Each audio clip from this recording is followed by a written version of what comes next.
Good morning, guys. So I'm going to go through our week 1, January 2023 paycheck.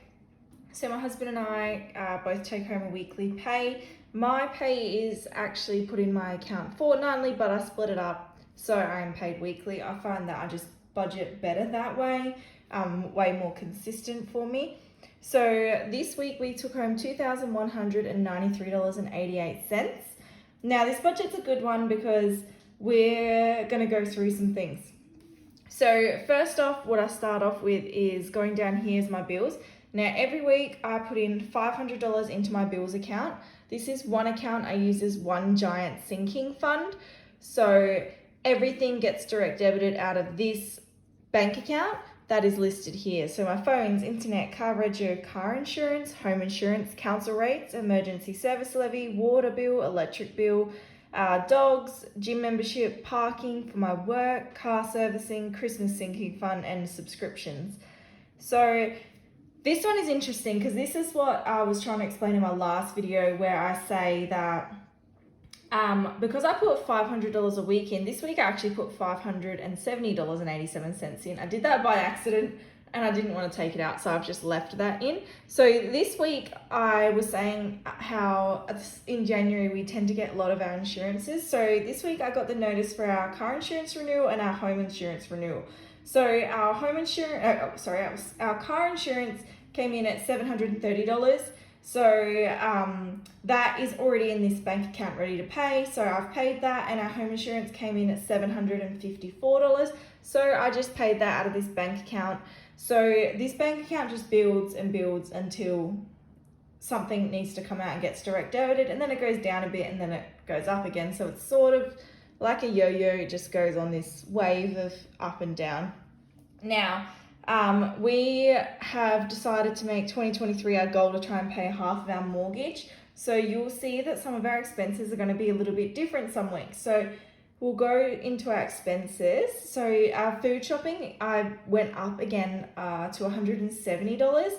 Now, I went food shopping yesterday. This is not enough. I do not know what to do. I used to only spend $90 a week on food, and at the moment, $170 is just not even cutting it. So we'll go down to spending. We get $100 a week for spending, which is $50 each for my husband and I. Basketball, it's January, so it's not, the season hasn't started yet, so he gets no money for basketball this week. Petrol is $50 for my car, and eating out, we're going to try and do no eating out this week. That comes out of this spending budget. So my husband's back at work already for the Christmas break, and I go back on Saturday.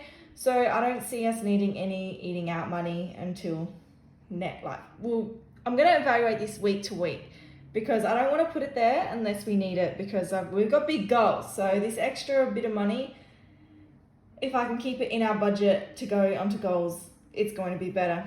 So we're going to go into our debt, savings, and investment category. So I worked out that I need to be putting $960 a week to our mortgage to get to our goal of paying off our mortgage by the time I'm 30. So that is exactly what I did. So we put $960 this week on our mortgage. So normally I pay $550, which is still extra. So that's very exciting. And then I did something different here. So this $700 is not calculated in this budget, because I've taken this $700 out of I took it out of our house savings account. So our house savings account was sitting at $10,700. So I just decided my trade support loan had $700 left on it. So I wanted to get this gone. So I'm putting $100 a week towards this trade support loan at the moment. So once this is gone, this $100 a week is going straight into the home loan. So this $960 isn't such a struggle every week. This week was quite easy because we did not pay that $700 out of this wage. That came straight out of our house savings account. So this I've just put here just to let you know that I've paid off my trade support loan, and the only debt we have now is our home loan.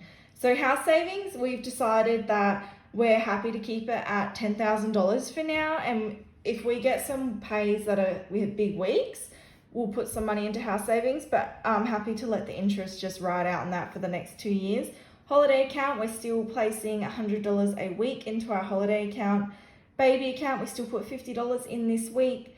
Savings, we still put $100 in. This savings account is interesting because it's not really a savings account. It's more of a spending savings account. So if there's something we need for the house, or we want to go to Bunnings, or I'm a big gardener, so if I need to stock up on gardening stuff, that's where this money comes in. And super, I still managed to put in $20 into each of our super accounts. Now that leaves me with $53 left over for the week in my bank account right now. And that's where this food budget thing, not enough, comes in. I would love to leave our account at zero, but I honestly think I'm gonna have to go back to the shops and get some more food.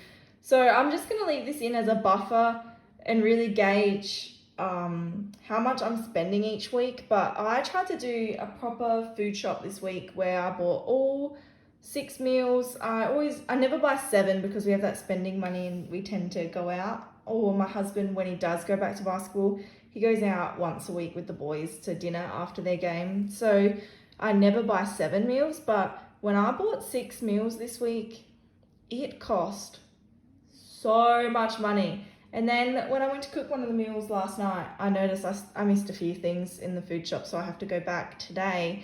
And I don't have any money left here to go back, so I think it's coming out of this. So this is just a quick one. These will just be quick weekly videos to show you where our money is going. And then I won't really fill in many of the actuals until we get to the end of the month videos. And that's when we'll see where we went over budget and under budget. Thanks for watching.